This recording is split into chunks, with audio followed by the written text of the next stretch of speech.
పూరా లోకల్. నేను మాట్లాడుతున్న చాలా ఇంటిగ్రేటెడ్ ఐడియాలజీ. ఒక కంపెనీ నడపలేనప్పుడు 5-6 కంపెనీలు కలుస్తాయి, అమాల్గమేషన్. లేదంటే కార్పొరేట్స్ విలీనం అవుతాయి.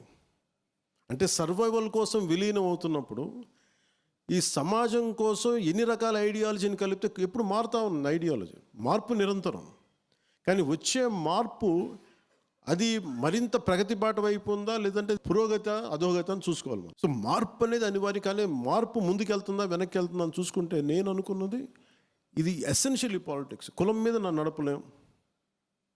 ఉదాహరణకి తెలంగాణ రాష్ట్ర సమితి అని ప్రారంభమై కూడా ఒక స్థాయికి వచ్చే గది భారతీయ రాష్ట్ర సమితి చేయాలనుకున్నారు. ఎందుకంటే ఆ వాదానికి ఒక పరిమితి కాలం ఉంది. తర్వాత దాన్ని ఆ పార్టీ వ్యవస్థాపకులు దాన్ని భారతీయ రాష్ట్ర సమితి కింద మార్చుకున్నారు.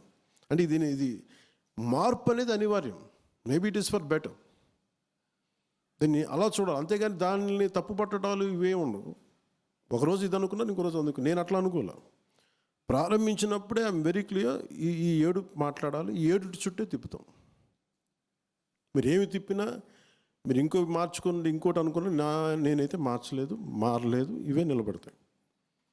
ఇన్ని సిద్ధాంతాలు పెట్టుకుని I want be very pragmatist politician.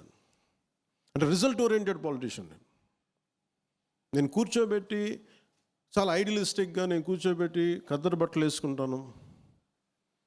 నేను కూర్చోబెట్టి నిరాహార దీక్షలు చేసి నిరసనలు తెలిపి అక్కడితో ఆపేది. కొన్నిసార్లు పోరాటాలు చేయాల్సి వస్తాయి, కొన్నిసార్లు నిరసనలు చేయాల్సి వస్తాయి, కొన్నిసార్లు కొట్లాడాల్సి వస్తాయి, కొన్నిసార్లు అవసరమైతే చెప్పు చూపించాల్సి వస్తాయి, పరిస్థితులను బట్టి.